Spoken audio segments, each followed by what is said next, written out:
여러분, 자 쉬고 오셨습니까? 이제 다시 한번 교회 내에 있는 절충 지점 보도록 하겠습니다. 이 세습도 그래서 이런 식으로 교회만의 내부적 절충 윤리가 작동되어서 오케이 돼버리는 상황이 된다는 얘기죠. 이건 뭐 타교단 얘기고 우리 교단 얘기 좀 해볼까요? 오랜만에 등장하시는 분인데 이 전병훈 목사님이죠. 이것도 진짜 절충 윤리가 교회 내에 작동한 한 사례인데요. 이 성범죄를 저질렀던 이게 평양노예였나 그때 당시는 평양노예의 이제 이 그 전병훈 목사. 근데 결국에는 이제 홍대 세교회로 다시 개척했고 거기에도 엄청나게 많이 사람들이 모인다고 하죠. 근데 이분이 이제 이 뉴스타파라는 언론에서 이제 이것을 이제 아주 그냥 털어버렸죠. 그래서 이 자막을 보면 털어서 먼지 안 나는 사람이 있습니까? 없지요. 누구든지 털면 먼지 납니다. 털어서 먼지 안 나는 사람이 어디 있겠습니까? 라고 하는 이 절충 지점으로 교회가 대동단결되었죠. 그래서 소위 이 홍대 세교회 사람들은 그것을 우리 담임 목사님을 향한 음해다, 공작이다. 아니면 100번 양보해서 우리 목사님이 그런 잘못을 한 건 맞는데 그래도 우리 목사님도 남자고 그런 식으로 털면 다 먼지 나지요라는 것으로 교회 내부적으로 어느 정도 절충 윤리가 작동되었기 때문에 오케이 됐으니까 여전히 목회 활동을 하고 있는 거 아닙니까? 근데 제가 이 지점에서 좀 재밌는 거는 재밌다기보다는 좀 이상한 것은 이분이 면직당하지 않았습니까? 아닌가? 아닌 것 같아요. 뭐 기억이 안 납니다. 면직이라는 것은 목사직을 이제 박탈했다는 뜻인데 뭐 다른 교단에 갔나? 아니면 면직이 안 당했나? 뭐 그런 모르겠습니다. 그러니까 만약에 면직을 안 했더라면 그것도 그 노회 안에 있는 절충 윤리가 작동했겠죠. 제가 이 지점을 제가 좀 조심스럽게 말씀드리면 이런 거예요. 이게 이 성범죄라든지 성윤리라는 것들은 굉장히 시대적으로 이제 어느 정도 특수성을 갖고 이제 벌어지는 것인데 무슨 말이냐면 과거 같은 경우에 뭐 아주 과거 그때는 소위 첩 문화가 있어서 첩 아시죠? 첩. 그래서 우리나라 뭐 1900년대 초반이라든지 1800년대 후반이라든지 그럴 때 우리나라 이제 기독교가 이제 막 교회가 생기고 막 목사들이 생기고 막 그랬단 말이죠. 노예가 생기고. 그럴 때 여전히 조선 후기 대한제국 시대였기 때문에 첩 문화가 있었단 말이에요. 그래서 목사들도 첩을 갖고 있었고 첩을 데리고 있었고 자기 본 처가 있고 또 처가 있는 거예요. 그러니까 첩이죠, 첩. 막 그런 것들이 있었고 그러다 보니까 자연스럽게 타이트한 지금으로 21세기 눈으로 봤을 때 말도 안 되는 성윤리들이 있었고 그리고 막 또 지역 특색도 많았다고 해요. 여러분 그 제가 뭐 이걸 다 뭐 말씀드릴 수는 없지만 뭐 예를 들면 뭐 도서 지역이라든지 도시 지역이라든지 아니면 저기 산간 지역이라든지 뭐 이러한 뭐 임야 지역이라든지 뭐 이러한 지역별로 윤리관이 되게 많이 다르다고 해요. 왜냐면 그건 다 뭐냐면 폐쇄적인 공동체냐 폐쇄적이지 않는 공동체이거든요. 근데 막 도서 지역 같은 경우에는요. 막 폐쇄적인 공동체잖아요. 왜냐면 섬에 들어가면 못 나오고 막 이러니까. 막 그럴수록 굉장히 막 윤리적인 기준점들이 막 바뀐다고 합니다. 그러니까 시대적으로 지역적으로 막 성윤리 자체가 굉장히 많이 그런 지역색과 시대적 색깔을 타고 나기 때문에 왜 한국 교회에 목회자 범죄, 성범죄, 뭐 경제 범죄 이런 것들이 관대한가에 대한 문제를 지금 꺼내고 있는 거예요, 제가. 근데 그 이유를 여러 가지 이유가 있는데 그중에 하나가 뭐냐면요. 제가 말씀드렸던 현재 총회나 노회의 중진 세력들의 윤리 의식이 여전히 구시대에 머물러 있기 때문이다라는 진단도 있어요. 왜냐면 이 정도는 늘 해왔던 것인데라고 생각하는 거죠. 이 정도는 뭐 이렇게 생각할 수 있는. 또 두 번째. 그렇기 때문에 이거를 치리하면 우리 노예나 총회 안에 있는 많은 사람이 치료돼야 되는데 라는 식의 절충지점 마련한다는 얘기예요. 그거는 그래 뭐 21세기의 윤리적인 관점 봤을 때는 문제가 될 수 있어. 근데 과거에는 그게 되게 많았기 때문에 그걸 문제 삼으면 이 아마 우리 다른 분들 싹 다 문제 삼아야 될 걸. 그러니까 그냥 덮고 가자 이런 느낌. 제가 예전에 말씀드렸나요? 낙태 문제도 마찬가지거든요.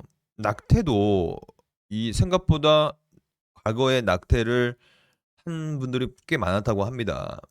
그래서 이 교회 내에서 낙태 문제에 대한 낙태 반대를 외칠 때 나이 많으신 권사님들의 어떠한 시각이 좀 싸늘한 것들이 좀 있다고 해요.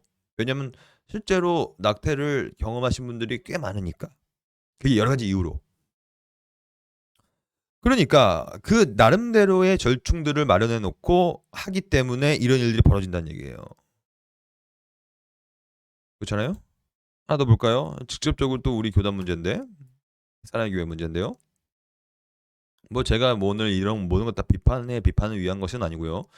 교회 내에 있는 절충 윤리, 절충 지점들을 좀 보려고 지금 보고 있는 것입니다. 뭐 사랑교회 이 문제는 뭐 여러 가지로 이제 문제가 됐었는데 지금은 어떻게 될지 모르겠네요. 근데 이 건축 당시에 뭐 서초구청으로부터 특혜를 받았느냐 안 받았느냐 뭐 논란이 되게 많았었지 않습니까? 그래서 이거 뭐 판결 나가지고 뭐 사랑의 교회 본당 어느 일부분은 뭐 철거하자 뭐 이런 말도 있었던 것 같은데. 근데 원래 이 교회라는 것과 혹은 교회법과 사회법들이 뭐 특히 종교 사학 이런 거 있잖아요. 그러니까 우리 총신도 뭐 일반 사학으로 갈 것이냐 종교 사학으로 갈 것이냐 막 이런 걸로 논쟁이 있었어요. 왜냐면 각각의 어떠한 기준점이 다르고 서로 간의 이해관계가 다르니까. 근데 교회도 우리가 교회법, 교회를 함에 있어서 사회적인 법들을 얼마나 수용하고 따라갈 것이냐, 어느 정도 절충 지점을 마련할 것이냐. 그래서 절충을 하면 또 탐사 보도하는 사람들은 이거 특혜다 라고 얘기하고 또 이것을 또 옹호하는 집단 속에서는 또 그것이 암묵적인 합의다라고 또 얘기하고 막 여러 가지로 막 싸우는 거잖아요. 특히 이 교회에서 건축이 된다는 얘기는 교회의 어떠한 이 갈등을 유발시키는 가장 첫 번째의 가장 효과적인 수단이 교회 건축이죠. 교회 건축한다는 순간에 많은 성도들이 떠나고 일단 왜냐면 헌금 내야 되니까 이거 부담되니까. 그리고 건축 헌금 막 이런 거 하면 그리고 막 설교도 이제 막 건축 관련된 설교만 하시고 이러다 보면 이 절충이란 윤리가 거기서 발동할 수밖에 없는데 결국에는 이 어느 정도까지 절충의 지점을 만들어 가면서 교회 건축을 끝까지 완성하는 거 아닙니까? 그게 안 되면 어그러지고. 그러니까 절충 지점을 그러니까 즉 아까 우리가 배웠던 담임 목사와 당회 그리고 성도들 사이에서 대리만들만 완벽하게 있다면 즉 우리는 교회 건축해야 됩니다. 어느 정도 예산으로 막 웅장하게 교회를 지어야 됩니다. 성도들은 아닙니다. 이게 관철이 안 되면 결국에는 어그러지고 분란나고 그런 교회 너무나 많죠. 여러분 교회 신문 같은 데 보면 그 기독교 신문 막 경매 나오는 교회들 있잖아요. 그거 다 건축하다가 자금이 딸려서 절충안이 마련되지 않아서 결국에는 포기하고 그렇게 된 거거든요. 그러니까 결론을 지어보면 이런 세습 문제 또한 목회자의 범죄 문제 그리고 어떤 건축 문제 이런 것들이 교회 내에서 아주 강하게 절충률로 작용되고 이것을 관철시키고자 하는 사람들과 관철시키고자 하지 않는 사람들 사이에서 대리반들이 결국엔 충돌돼 버리면 결국에는 그냥 파장으로 가버리는 것이고 이거 어느 정도 이게 오케이가 되는 선에 간다는 것은 결국엔 절충해 버린다는 얘기거든요. 그래서 결국에는 우리가 얼마나 교회 내에서 즉 이 돈은 일만하게 뿌리요. 돈 때문에 이렇게 하면 안 된다는 건 다 알고 있죠. 목회자 범죄 하면 안 된다. 성윤리 잡아야 된다는 것을 다 알고 있습니다. 이것이 하나님의 계명이라는 사실을. 건축할 때도 우리가 최대한 사회법에 어긋나지 않게 또한 성도들의 어떤 주머니 사정을 다 인식함으로 해야 된다는 사실 알고 있죠. 그럼에도 불구하고 그래도 뭔가 좀 해야 되기 때문에 덜 만족스러운 것을 수용하라는 것으로 가는 것이 절충이라는 얘기죠. 저는 이 지점에서 제일 안타까운 말을 하나 드리면, 근데 이 교회에서 절충할 때마다 절충이 안 되면 뭐 어차피 파자로 끝나지만 절충이 되고 나서 하는 레토릭이 하나 있는데, 그것이 뭐냐면 바로 은혜라는 이름이에요. 저는 이것을 비판하고 싶습니다. 즉, 절충을 할 때 하나님의 계명을 지켜야 되짐에도 불구하고 좀 덜 만족스럽게 지킨다는 게 절충이라면 그거에 대해서 애통해야겠죠. 우리는 어쩔 수 없는 상황 속에서 하나님의 계명을 덜 지켰으니 그거에 대해서 온 공동체가 애통해하고 회개하고 그거에 대해서 사죄할 것이 있으면 100번 사죄하고 절충해야 되는데, 결국에는 그렇지 않고 절충한 결과 이게 다 하나님의 은혜였습니다. 승리 도취주의가 돼버리는 거예요. 그러니까 개선 장군처럼 이제 우리가 이거 다 문제 다 끝났습니다. 이거 다 하나님의 은혜입니다. 하나님께서 우리를 보호하셨습니다. 더 적반하장으로 더 당당하게 되는 거예요. 나는 이제 우리 송대세교회 이제 커졌습니다. 이거 털어서 먼지 안 나는 사람 있습니까? 없어요. 다 털어서 먼지 납니다. 여기 안에 회개라든지 자성의 목소리가 아닌 오히려 더 당당한, 뻔뻔한. 건축도 마찬가지죠. 이거에 대해서 최대한 심사숙고한 경우에 해야 될 텐데 이 모든 것이 다 끝났을 때는 결국에는 현수막을 붙이잖아요. 모든 것은 하나님 하셨습니다. 하나님의 은혜입니다. 그런 식으로 절충윤리를 포장하고 마무리 지어서 은혜라는 값진 포장지로 이 모든 것들을 다 포장해버리는 그런 절충. 이거는 안 된다, 여러분. 이거는 참된 윤리가 아니다. 왜냐면 은혜라는 것은 우리가 배웠잖아요. 뭡니까? 우리 예전에 배운 것 같은데, 이거 제가 말씀드린 것 같은데, 은혜라는 것은 언제나 하강 은혜가 돼야 됩니다. 위에서부터 내려와야 되는 것이지 우리가 밑에서부터 상승 경건되면 안 돼요. 밑에서부터 이렇게 올라가 한 땀 한 땀 올라가서 은혜를 받을 수 없는 거예요. 그러니까 죽을 힘을 다하여 싸웠어요. 교회가 이제 세습소 싸웠고 윤리 문제 싸웠고 건축으로 싸웠죠. 근데 이 모든 것들을 이제 우리가 다 끝났으니 이제 이게 다 하나님의 은혜였고 하나님의 뜻이었고 하나님께 다 하셨습니다라는 은혜라는 방식으로 절충 윤리를 포장해 버리면 하나님이 봤을 때 그건 내 뜻이 아닌데라고 얘기하면 어떻게 하겠습니까? 이거 큰일 나죠.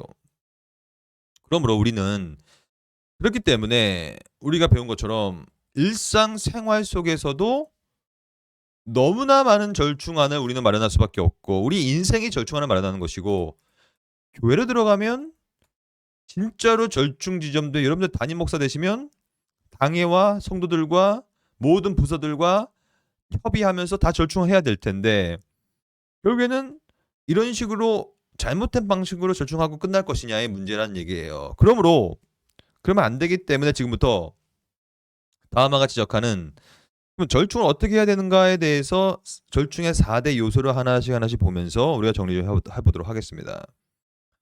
이 다음화는 절충의 요소를 4가지로 이제 손을 꼽습니다. 그래서 이 절충이 일어나는 이유를 바로 신념의 갈등 때문이다. 이거 우리가 배웠죠. 대리반. 그리고 절충이라는 것은 필연적이어야만 되기 때문에 필요하다는 얘기를 하기 시작하는 것이고요. 절충 자체는 우리에게 인내가 주어질 수밖에 없고 고통이 동반된다는 것이 절충이다라는 것을 4가지를 좀 구체적으로 하나씩 보면서 좀 정리해 보도록 하겠습니다. 첫째, 진정한 윤리적 갈등은 단순한 견해에 관한 것이 아니란 얘기예요. 즉 진정한 기독교 윤리적 갈등은요 진리의 문제에 들어가기 때문에 그런 것이지 뭐 이거 아니고 저거 아니고, 예를 들면 여러분들이 중국집에 갔을 때 짬뽕이냐 짜장이냐 이거 딜레마긴 하죠. 엄청난 딜레마인데 하지만 그것은 진리의 문제는 아니잖아요. 그렇잖아요. 그러니까 여러분 제발 먹는 거를 진리의 문제로 가져가지 마십시오. 이런 표현 있잖아요. 개취 존중. 개인의 취향을 존중하라. 예. 짬뽕과 짜장 개인의 취향을 개취 존중하십시오. 그거는 절대로 어느 진리의 문제가 아니니까. 그러면 절충은 그런 것이 아니라 여러분 찍먹 부먹 아시죠? 탕수육을 소스에 찍어 먹느냐 부어 먹느냐 찍먹 부먹 이거 진리의 문제라고 생각하는 사람 많습니다. 이거 아닙니다. 그거 갖고 싸우면 됩니까? 저는 그거 갖고 싸우는 사람 봤어요. 막 맛있게 먹고 있다가 왜 소스 부어? 그 사람은 이제 찍먹파겠죠. 찍어서 먹는 사람. 근데 어떤 사람은 그 왜 안 부어? 그 부먹파겠죠. 부어서 먹는 사람. 그거 갖고 막 싸웁니다. 왜 쌉니까 그거? 그거는 절충의 요소, 절충의 영역도 들지 않아요. 어차피 배에 들어가면 찍나 부먹이나 들어가면 다 섞여요. 찍먹과 부먹의 양자택일이 아니라 이건 함께 연합하게 되어 있는 것입니다. 몸속에 들어가면. 찍먹과 부먹의 양성의 연합이 돼 버리는 거예요. 우리 몸속에서. 전혀 필요가 없다는 얘기죠. 결국에는 이러한 절충은요. 비중 있는 신념이기 때문에 이건 진리의 문제죠. 그래서 어렵다는 거예요. 절충은 쉬운 게 아니에요, 여러분. 그러니까 이게 절충 윤리를 배우지 않고서는요. 우리가 막 절충해 버립니다. 안 됩니다. 신념이라는 건 뭐냐면 우리가 믿고 서 있는 곳이에요. 신앙 고백을 한다는 얘기예요. 아니, 우리가 저번에도 봤잖아요. 이거 예수 믿을래? 믿으면 죽여버린다? 고문해버린다? 정말로 이 고문 당하는 거예요. 죽고 순교하고. 왜냐면 그것을 버리는 것은 믿음을 버리는 것이니까. 이런 것이에요. 굉장히 이거는 어려운 내용이죠. 우리가 쉽게 포기하지 못하는 근본적 생각을 갖고 있죠. 그러니까 이 정도 돼야 신념의 갈등이 있어야 드디어 절충이라는 윤리로 들어갈 수 있는 시금석이 마련된 것입니다. 이게 없으면 절충도 아니에요. 그거는 그냥 옵션이에요. 옵션. 맨데토리한 것이 아니라 그냥 옵셔널 한 거예요. 이것도 되고 저것도 되고. 그러면 이러한 신념들이 얼마나 뭘 만들어내는가. 결국은 이 신념에 근거해야만 대리반이 만들어집니다. 이 대리반이라는 것은 결국에는 자신의 신념에 근거한 것이고 이 신념은 이제 이데올로기라고도 하는 그것을 이제 신학적으로 봤을 땐 그것이 신앙이라고 봐요. 신앙. 거의 이데올로기는 거의 신앙이거든요. 신앙이기 때문에 그것 때문에 목숨을 바치고 그것 때문에 희생하고 할 수 있는 거거든요. 그러므로 어떤 사람이 100% 자신의 신앙에 근거하여 의견을 관철시키려고 한다고 보십시오. 왜냐면 이건 진리의 문제라고 생각하니까. 반대로 이쪽 사람들은 또 이것을 또 진리라고 생각하니까 신념을 관철하려고 하는. 이것이 부딪히기 때문에 절충이 필요하다는 거예요. 근데 이 절충 자체가 어느 정도는 이제 희생이 되기 때문에 이 문제의 소지가 이제 분명해지는 것이죠. 두 번째. 그러니까 근데 이 신념이 이렇게 근거가 되기 때문에 대리방이 되어도 각자의 길을 가면 문제 없어요. 그렇죠. 그 대표적인 예가 바로 분파예요. 분파. 그러니까 신학적 분파들은요. 결국에는 절충 안 하겠다는 얘기거든요. 그냥 나가버리는 거거든요. 우리가 예전에 사랑 배울 때 도나투스파 기억나시죠? 도나투스파가 딱 그런 느낌이죠. 교회의 순수성을 지키기 위하여 나는 저거 박해와 컴프로마이즈드한 즉 박해하는 로마와 타협한 사람들과는 함께 있기 싫다. 저들은 변절자다. 그래서 난 나가겠다. 그래서 나가버린 거 아닙니까? 분파 도나투스파가 돼버린 거 아닙니까? 그런 식으로 가버리면 사실은 뭐 부딪힘이 없으니까 상관없는데 근데 두 번째 절충 지점은 필연적으로 부딪힐 수밖에 없을 때에 이루어지는 게 절충이라는 얘기예요. 그러니까 뭐 가버리면 모르겠는데 가버릴 수도 없는 상황은 어떻게 할 것이냐 문제죠. 진정한 절충은 그러므로 회피할 다른 길이 없을 때 이루어지는 거예요. 즉 양자택일의 문제. 그게 진리의 문제예요. 왜냐하면 진리만 양자택일입니다. 왜냐하면 진리는 진리가 아니면 비진리니까. 그러니까 진리이기도 하고 진리가 아니기도 한 건 없는 겁니다. 그건 진리가 아니에요. 제가 또 말씀드릴게요. 여러분 절대로 이 진리에서는 애매모호한 자세를 취하면 안 됩니다. 그러니까 사람들 눈치 보면서 약간 어장관리 느낌. 왜냐면 이렇게 얘기하면 저쪽에서 뭐라고 할 거니까 또 이렇게 얘기하고 또 저쪽에서는 이렇게 얘기하는. 안 되면 그러면 안 되는 거예요. 그거는 박쥐입니다. 회색 지대. 그냥 진리를 아디아프라로 만들어 버리는 것. 우리가 배웠잖아요. 아디아프라. 그건 잘못된 것입니다. 결국에는 이거 아니면 저거기 때문에 결국에는 필연적인 거예요. 절충을 거부함으로써 당하는 손해가 절충을 받아들이면서 생기는 것보다 더 커야 돼요. 그러니까 도나투스파 같은 경우에는 절충을 거부함으로 당하는 손해가 있었죠. 근데 그들은 그걸 감내해 버린 거예요. 근데 그걸 감내하지 못한 사람들은 절충할 수밖에 없다는 얘기죠. 그러므로 회피할 다른 길이 전혀 없을 때에 즉 그것을 필연성이라고 하는데 그러니까 필연적인 상황이 다가왔을 때 해야 된다는 얘기인데 그렇다면 과연 이러한 교회 내 절충들은 이게 필연적인가의 문제예요. 사실은 김하나 목사가 세습을 하지 않고 다른 목사가 와도 또 할 수 있거든요. 이것도 마찬가지죠. 꼭 전병헌 목사를 면직하고 안 하고 이거 해도 한국 교회에 우리 합동 측에 좋은 목사님들 많죠. 홍대세 교회 또 다른 분이 가셔도 됩니다. 건축도 당장 안 하면 아쉬웠겠지만 뭐 거기 좀 내어주고 약간 본당 규모 줄여도 뭐 문제 없잖아요. 어찌 보면 아쉽긴 하지만 그러므로 그렇게 봤을 때는요 필연적인 건 아니었거든요. 근데 진짜 절충의 윤리라는 것은 결국에는 굉장히 필연적이어야 되는 거거든요. 그러니까 도저히 다른 길이 없었을 때의 절충이라는 얘기죠. 저는 그것을 어떻게 보냐면 정말로 필연적인 것은 결국에는 생명이에요. 생명. 왜냐하면 이 생명이라는 것은 하나님의 형상인 영혼, theopneustos라고 하는 하나님의 숨, 하나님의 이 숨결이 우리한테 들어와 버린 거기 때문에 그것이 하나님의 형상의 seat, 즉 자리란 말이에요. 그러니까 이 생명은 우리가 좌지우지하면 안 되는 것이죠. 필연적인 거기 때문에. 하나님으로부터 받은 거기 때문에.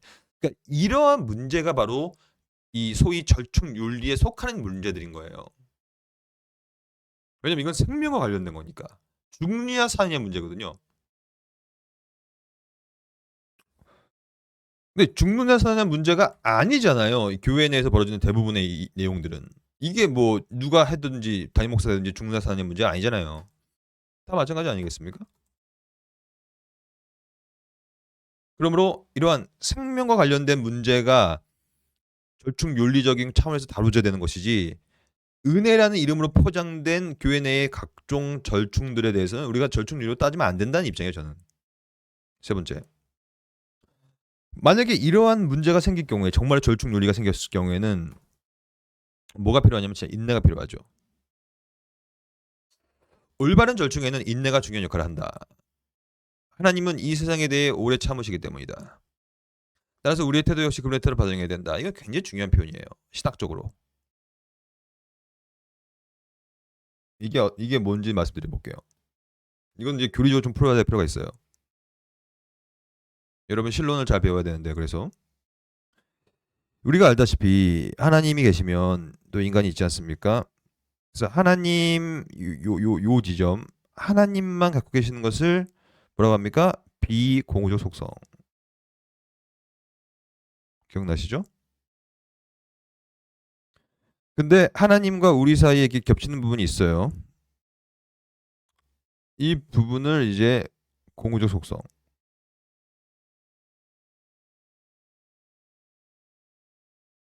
근데 이 공유적 속성을 좀 더 볼까요? 이 공유적 속성이라는 것은요. 결국에는 간단한 얘기가 아니고 아날로기아 엔티스라고 하는 존재 유비라고 하는 거예요. 즉 유비라는 것은 비슷이에요. 비슷하다. 그 말은 곧 뭐냐면 질적 차이가 있다는 뜻이죠. 제가 이것을 설명드렸나 모르겠네요. 예전에. 여러분 설명드렸다고 해도 또 들어보십시오. 왜냐면 언제나 이 교리라는 것은요. 복습을 해야 되는 거예요. 그래서 아예 인이 박혀야 돼요. 여러분들 마음속에. 그러면 우리가 이 표현에 있어서 봐봐요. 왜 인내가 중요하냐고 했을 때 하나님이 우리를 향하여 참으셨기 때문이라는 얘기예요. 그러면 이 하나님은 이 안에 뭐가 있냐면 인내가 있어요. 속성 중에. 그리고 우리도 인내가 있죠. 그러면 여기서 중요한 것은 하나님의 인내와 우리의 인내에 뭐가 있냐면 질적인 차이가 있다는 뜻이에요. 하나님의 인내는 어떤 인내냐면 무한한 인내죠. 하지만 우리의 인내는 유한한 인내죠. 그러므로 이 유한한 인내, 우리의 영역을 뭐라 부르냐면 모형지식이라고 하고, 하나님의 무한한 속성에 대해서는 이게 바로 원형지식이라고 합니다. 그러면 윤리적인 삶을 살 때 어떤 식으로 살아야 되는가를 제가 말씀드려 볼까요? 결국에는 이 신자의 삶이란 뭐냐면 우리 같이 유한한 인간들이 여기서 살아가잖아요. 그러면 계속해서 하나님의 무한한 인내라는, 또한 하나님의 속성이라는 것들을, 원형 지식을 추구하는 것.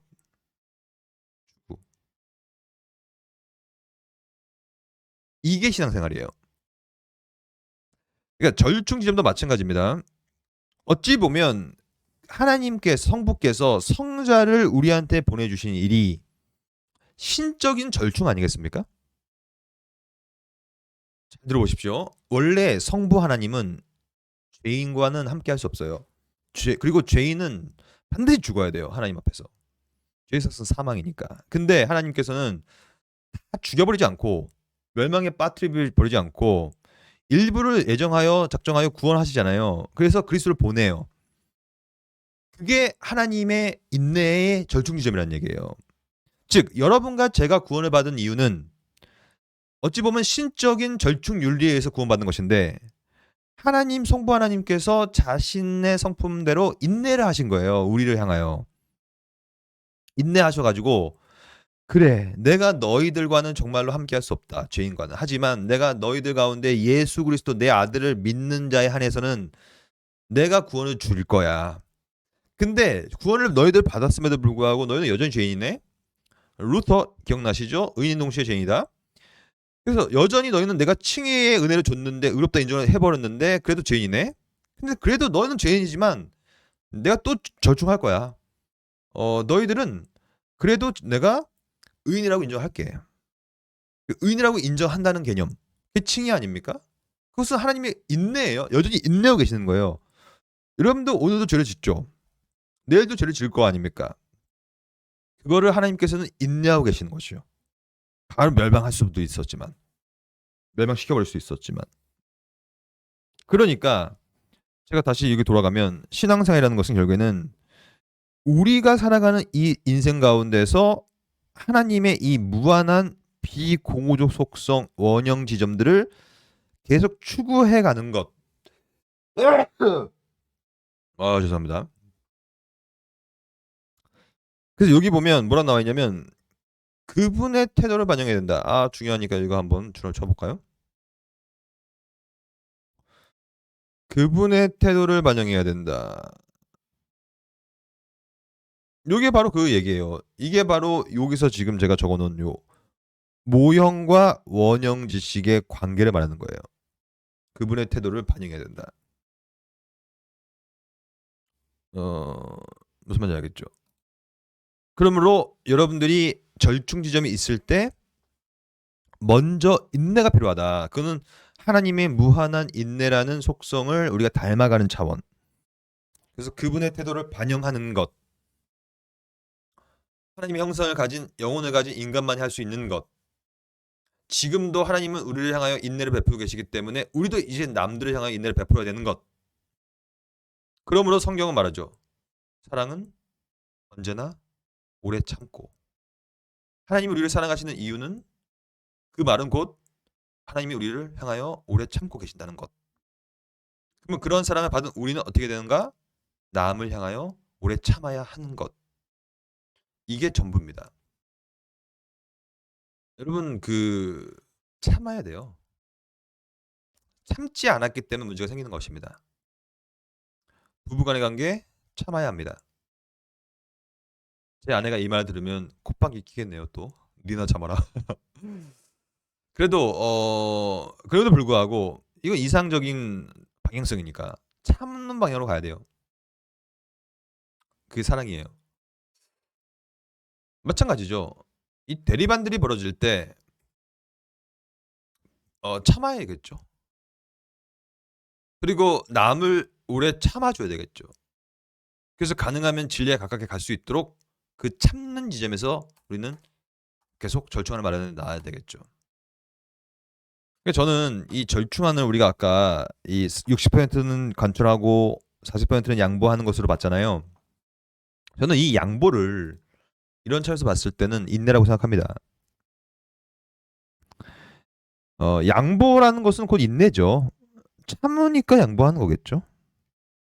참지 못하면 인내를 할 수가 없죠. 그래서 인내와 양보는 동의어다. 즉 그 말은 곧 절충이라는 단어 자체에 포함된 개념은 곧 인내하는 얘기다. 그것이 곧 하나님의 사랑과 하나님의 속성을 닮아가는 길이다. 마지막으로 하지만 이렇게 인내하고 양보하는 것이 얼마나 힘듭니까? 쉽지 않죠. 특히 진리에 대한 인내는 너무나 힘들죠. 그래서 네 번째 요소가 바로 다음화는 그래서 고통이 동반될 수밖에 없다라고 얘기하는 거예요. 그러니까 이것은 진짜 고통스러운 거거든요. 왜냐면 인내하고 계속해서 인내하고 양보하는 것은 정말로 개인적인 고통이 뒤따라질 수밖에 없기 때문에 그런 절충은 존재하지 않는다. 결국에는 모든 이 진리에 대한 윤리적 절충은 좀 불행 그 자체입니다. 안타깝죠. 진짜 이게 이 상황, 그러니까 이러한 상황에 맞닥뜨려지지 않도록 하나님의 은혜를 구하는 것이 저는 우선이라고 생각해요. 그만큼 이건 고통스러운 것입니다. 어, 왜냐면 뭐 이런 식으로 양보와 인내를 하면서 자기의 모든 것들을 어느 정도 내려놔야 되니까.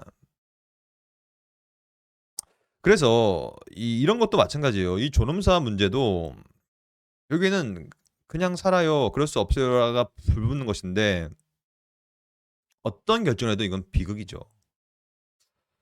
불행한 것이죠. 그러니까 이런 상황이 안 닥치도록 우리는 기도해야 됩니다. 그러니까 부모님을 계속 그 뇌사상태로 놔둘 것이냐 아니면 그냥 고이 보내드릴 것이냐 이거 어떤 결정을 해도 어떤 절충 지점에서도 이건 다 정말 불행한 고통이 동반될 수밖에 없지 않습니까? 근데 이 지점에서 다음화가 그래도 그 많은 것들 중에서 정말로 받을 수 없는 절충이 있다라고 얘기를 합니다. 이게 사실 오늘 이 절충 윤리의 대전제 원칙을 라고 볼 수 있는 것이죠. 제가 늘 말씀드리지만 언제나 대원칙이 이끌고 가야 됩니다. 기독교 윤리는. 절충을 이렇게 타협한다고 봤을 때 절대 타협할 수 없는 것이 있다라고 얘기하면서 다만은 이 지점에서는 일관성 있게 말하죠. 그것이 바로 절충에도 넘어서서는 안 되는 전개가 있다. 그건 뭐냐면 주님에 대한 우리의 분명한 신앙 고백에 손상을 주는 그런 절충에는 동의할 수 없다. 그러니까 이 지점을 여러분들 놓치면 또한 이 지점을 절충해버리면 결국에는 타협, 다원주의자가 돼버리는 것입니다. 신앙 고백을 우리는 정확히 갖고 있어야 됩니다. 근데 그거 외에 다른 신앙 고백을 해버리면 그건 다원주의죠. 이 대전제는 우리가 가져가야 된다는 얘기예요. 그러니까 특히 교회 내에서. 그러니까 이렇게 하는 절충이 과연 우리가 믿는 이 고백하고 있는 하나님의 말씀에 비춰봤을 때 어떤가. 그리하여 실천적으로는 과연 이것이 사람보다 하나님께 순종해야 되는 것인가, 순종하는 것인가를 스스로 곱씹는. 거기가 안 됐기 때문에 다 무너진 거기 때문에 거기부터 시작해야 된다는 얘기예요. 그럼 여기 이 지점에서 여러분들이 아마 기억하실 거예요. 깨달으실 거예요. 웬만한 문제들은요, 결국에는요, 다시 한번 말씀으로 돌아가는 거 외에는 해결책이 없는 겁니다.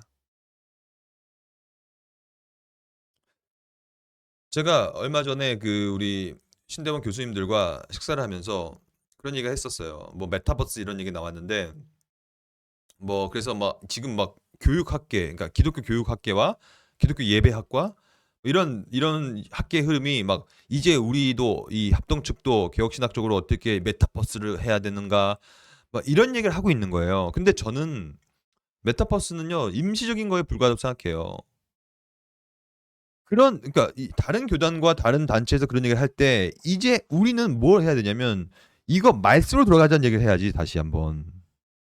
메타버스 하고 있을 게 아니라 어떻게 말씀으로 교육을 다시 세울 것인가를 고민해야 되는 시점이 온 거예요. 다 이런 내용이에요. 결국에는 어떤 것이 대전제인가. 베드로와 사도 대답하여 이르되 사람보다 하나님께 순종하는 것 마땅하니라. 이 말씀이 대전제가 돼야 되겠죠. 그래서 이 지점에 대해서는 절충하면 안 된다는 입장을 갖고 있는 거예요. 다음화는.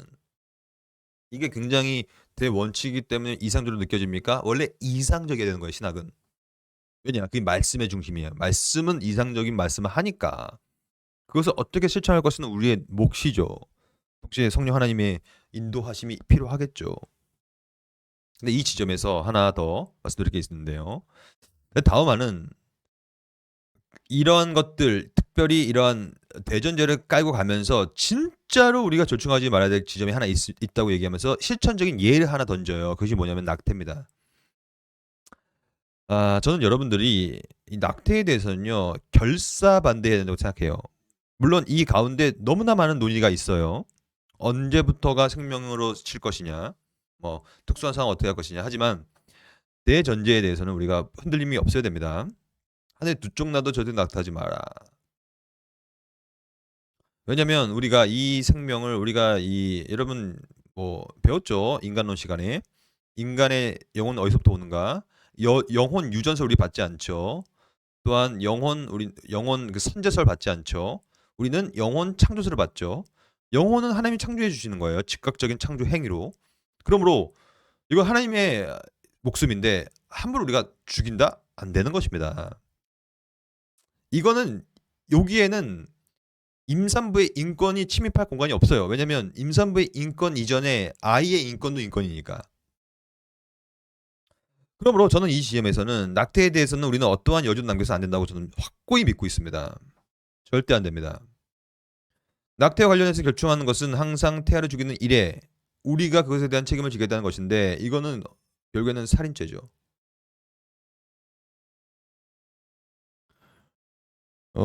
아니 정말로 아이러니컬한 거 하나 말씀드려 볼까요? 어떤 인권 단체가 있어요. 동물 인권만 말한대요. 동물의 인권을 주장하는 사람인데 그 사람이 낙태 찬성하더라고요. 제가 그거 보고 내가 학을 끼웠습니다. 이게 어떻게 가능합니까? 여러분 이건 심각한 문제예요. 동물의 인권을 말하면서 동물 학대하면 안 되고, 예? 동물에 대해서 뭐 생명을 존중해야 되고 이런 얘기 하는 사람이 낙태를 찬성하고 있더라고요. 아니 그게 말이 되는 소리입니까 그게? 논리적으로? 또 많은 사람들이 그 정인이 사건 있잖아요. 아이 학대당해서 죽은 사건. 그 사건을 보면서 다들 길긴 날뜁니다 정말로. 그러면 안 된다. 근데 그런 사람들 중에 낙태 찬성하는 사람 많더라고요. 아니 이게 말이 되는 건가 여러분. 일관성이 있어야지 일관성. 논리적인 일관성. 동물의 인권이 중요하다면요. 사람의 인권은 더 중요하죠. 그러면 그 아이의 인권, 이 뱃속에 있는 아이의 인권은 어떻게 되는 것입니까? 이 아이도 다 의식이 있는 아이인데. 여러분 우리가 배웠잖아요. 인간론 시간에 여러분. 인간의 영혼은 의식의 구조를 갖고 있다. 영혼이 창조된 순간 그거는 의식이 있는 존재다. 의식이 있는 존재를 죽이는 거 아닙니까? 합하면 안 된다는 얘기죠. 그럼 마지막으로 그럼 이 절충은 과연 죄인가를 볼까요? 다만 이것을 해가 되는 것, 죄를 짓는 것을 약간 구별하고 있는데 다음의 입장을 들어볼까요? 해가 되는 것과 죄를 짓는 것에는 차이가 있는 거예요. 그래서 다음화는 의심할 여지 없이 절충은 해로운 것을 포함합니다. 결국 우리는 하나님의 계명에 기초하여 조금 덜 만족스러운 결정을 하는 것이 절충이라면 거기 안에는 해로운 것이 포함되죠. 근데 절충이 불가피하다는 사실에 대해 우리는 분명히 유감스러움을 느낀다고 얘기하면서 다음화 입장은 또 똑같은데 이 해가 되는 것과 죄를 짓는 것을 구별하면서 어떤 절충은 해가 되지만 죄는 되지 않는다는 입장을 약간은 취하고 있는 것처럼 보여요. 근데 저는 그것을 반대합니다. 하여튼 해가 되는 것과 죄를 짓는 것을 여지를 구별해버리면 어느 정도 절충의 지점들 마련해야 거기 때문에 저는 그런 지점도 마련하면 안 된다는 입장을 갖고 있어요. 오히려 절충이 해로운 것이라면 그 자체가 죄일 수 있다라고 우리는 생각해야겠죠. 그래서 결론을 지어보면 이 절충이라는 것은 이게 쉬운 주제가 아닙니다. 왜냐하면 의무 간의 충돌처럼 굉장히 비극적인 사건으로 치달을 수밖에 없고 불행한 결과가 나올 수밖에 없기 때문에, 그러므로 우리는 먼저 은혜를 구하고 절충지점, 진리에 있어서 절충지점이 우리 삶 속에서 없을 수 있도록 기도하시고, 만약 그런 일이 있다면 회개해야 합니다. 이건 죄를 지은 거니까 그렇게 봐야 돼요. 왜냐면 하나님의 계명을 이래나 저래나 어긴 거니까. 그리하여 절대 절충하면 안 되는 목숨과 생명에 관련된 지점들에 대해서는 여러분들이 확고한 윤리를 가지시고 계속해서 절충 윤리를 교회 내에서 잘못 사용되지 않도록 경계하고 스스로 여러분들 자성하고 반성했으면 좋을 것 같습니다. 다음 주에는 경우론을 배우겠습니다. 또 전문적인 영역인데요. 한번 읽어보시면 좋을 것 같고요. 기도하고 수업 마치겠습니다. 하나님 감사합니다. 많은 교회에서 은혜라는 이름으로 하나님의 뜻이라는 이름으로 마음대로 절충을 하고 있습니다. 오늘 그런 것들이 잘못되었고 어떤 식으로 절충해야 되는 것을 살펴보았습니다. 우리 전사님들 인생은 절충안을 내는 것입니다.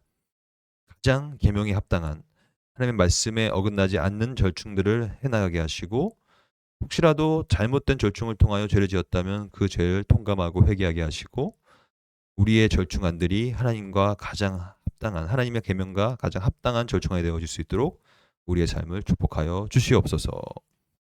이제 학기말이 되고 있습니다. 지혜를 주시고 할 수 있는 지혜를 주시고 능력을 주시길 원합니다.